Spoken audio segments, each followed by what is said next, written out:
On a family trip abroad, 78-year-old Eleanor thought her sons were taking her on vacation, until the moment they drove away, leaving her alone in a foreign nursing home. For 6 months, she waited by the door hoping they'd come back.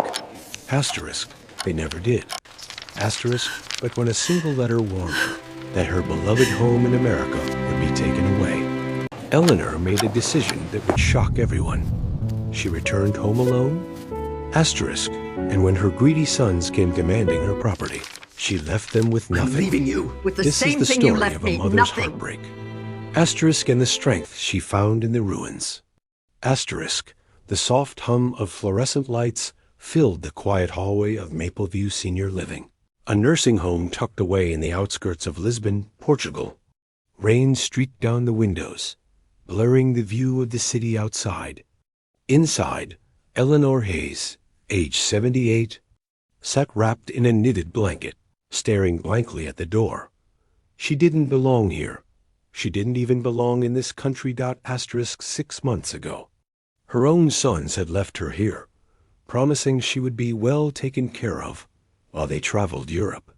But the truth had become clearer with each passing day. Asterisk, they hadn't brought her here for a vacation. They brought her here to forget her. The nurse peeked in. Asterisk, Miss Hayes. Dinner time. Asterisk, Eleanor nodded, her silver hair trembling slightly. She tried to smile, but her throat tightened. Nothing tasted right anymore. Not the food, not life, not the loneliness that sat heavily on her chest. Asterisk, she never imagined her final years would feel like abandonment. Asterisk, every morning in Mapleview began the same. Asterisk, medicine cups lined on a tray, bland oatmeal. A TV playing old sitcom. Reruns. Asterisk, wheelchairs squeaking down the V. Hallway. Asterisk, but the worst part wasn't the routine. Asterisk, it was watching. Other families visit. Daughters bringing bouquets. Sons hugging their fathers. Asterisk, grandkids shouting, "Grandma," with little arms wide open. Asterisk, but no one came for Eleanor. Not on Thanksgiving. Not at Christmas. Not on her birthday. Months passed without a phone call. Asterisk, she tried telling the nurses. My boys must be busy. They're good men. But deep down, she knew she was lying to herself. She remembered the day they left her here. Asterisk, Mom. This is temporary, said the older one. Thomas, adjusting his sunglasses. Asterisk, yeah. Mom, added Jason, scrolling on his phone. You'll get better care here than you would back home. Asterisk, she had clung to their sleeves, whispering, Please don't leave me here. I'll manage, boys. I don't want to be alone. Asterisk, but they slipped free of her grasp and walked away without looking back. Asterisk, that memory haunted her every night. Asterisk, one chilly morning. A staff member handed her an envelope with an American stamp. A letter from home. Her hands shook as she opened it.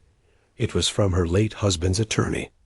Mrs. Hayes, we need your signature urgently to renew the ownership of your house in Vermont, or it will be seized by the county for redevelopment.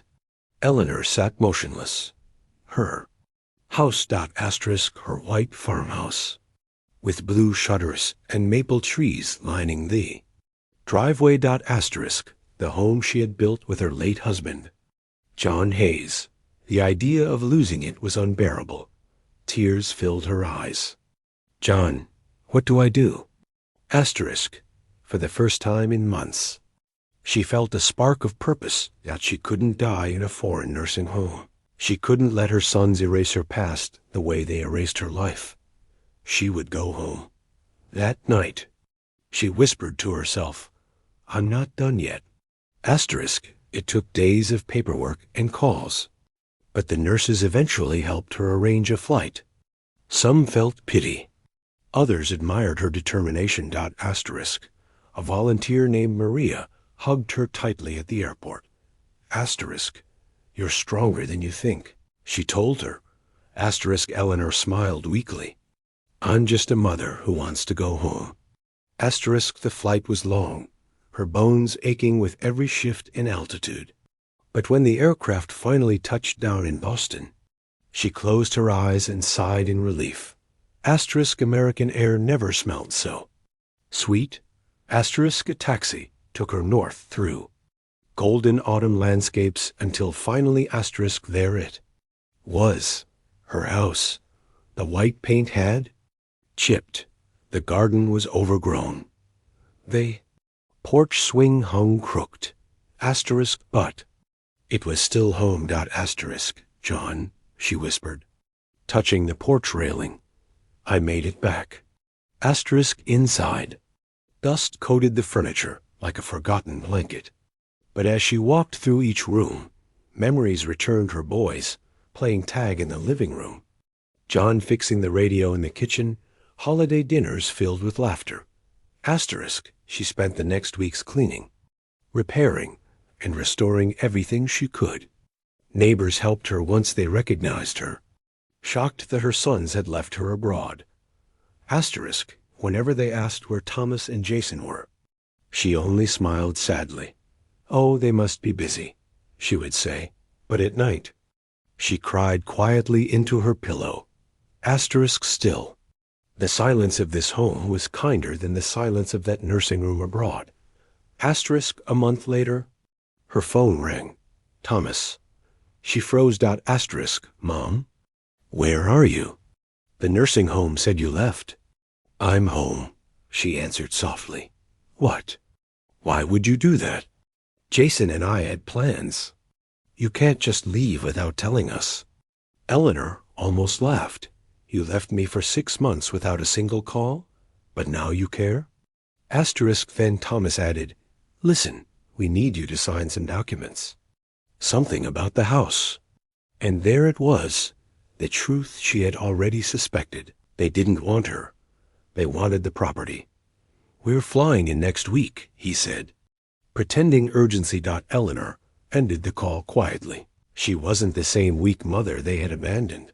Asterisk, she was stronger now, maybe, stronger than she had ever been. A week later, Thomas and Jason arrived in their fancy rental car, wearing designer jackets and fake worried expressions. Asterisk, Mom, this is crazy, Thomas said immediately. You can't live alone. Asterisk, yeah, why didn't you tell us? Jason added. Asterisk, she looked at them. These grown men who once needed her for everything, but now acted like she was their problem. Asterisk, why didn't you tell me? She asked quietly. They exchanged nervous looks. Mom, Jason said, we're here because we want to help you. Just sign these papers and everything will be easier. He handed her a stack of documents. Property transfer forms. Asterisk, they expected her to hand over the home she had built, the home they abandoned her for. Eleanor placed the papers on the coffee table calmly. I know what these are, she said, and I know what you want. Thomas opened his mouth, but she lifted a hand. For years, I cooked for you, supported you, did every single thing a mother could do. After your father died, I held the entire family together. Her voice trembled, but not with weakness. But when I got old, you shipped me to another continent like I was a burden. Asterisk, Mom. We explained. Asterisk. You explained nothing, she said firmly. She walked to the drawer and pulled out new legal documents. Here, she said. This is what I've signed. Asterisk, Jason frowned. What is this? Eleanor took a deep breath. I transferred full ownership of this house, she said. To myself. Asterisk, that doesn't make sense, Thomas snapped. It was already yours. She shook her head. I changed my will. Asterisk, Jason looked nervous. Mom, what did you do? Eleanor met their eyes with calm strength. I removed both of you from it. Silence crashed through the room. You abandoned me when I needed you most, she said softly. So I'm giving my home to someone who truly needs it. Asterisk, to who? Thomas demanded. Asterisk, to the local women's shelter, she replied. They'll turn it into a safe haven for women. Escaping abusive homes. Asterisk Jason's face turned red. Mom, this is our inheritance. She nodded sadly. You had your inheritance, she said. You just threw it away. They argued for an hour, pleaded, yelled, guilt-tripped, but Eleanor remained unshaken. Finally, she opened the front door. Asterisk. You wanted me to live without a home, she said quietly. Now you'll learn what that feels like. They stormed out. She watched them drive away, two specks disappearing down the maple-lined road. Asterisk for the first time in years, she felt free. Life returned to a gentle rhythm. Asterisk, the women's shelter staff helped her renovate the house. Neighbors visited her often. Children from the community garden brought her flowers. Asterisk. She baked pies again, Blueberry. Just like John loved, not asterisk, and with every passing day, the wounds her sons left began to heal. She wasn't alone anymore. She had found a family, not by blood, but by kindness. Asterisk, sometimes she looked at her sons' old photographs and whispered prayers for them. But she never regretted choosing herself. Not once. Asterisk years later, when Eleanor passed away peacefully in her sleep, the town gathered in the shelter-turned community center to honor her life. Asterisk, her will was simple. To the women who needed a home when I lost mine, you gave me purpose when the people I loved gave me pain.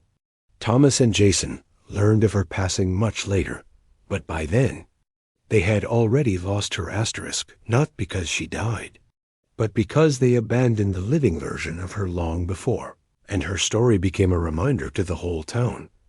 Asterisk, a mother's heart can break, but sometimes that break gives birth to a strength no one expects. Eleanor Hayes didn't die in a foreign nursing home. She died in the home she loved, surrounded not by her sons, asterisk, but by the love she rebuilt from the ashes of abandonment.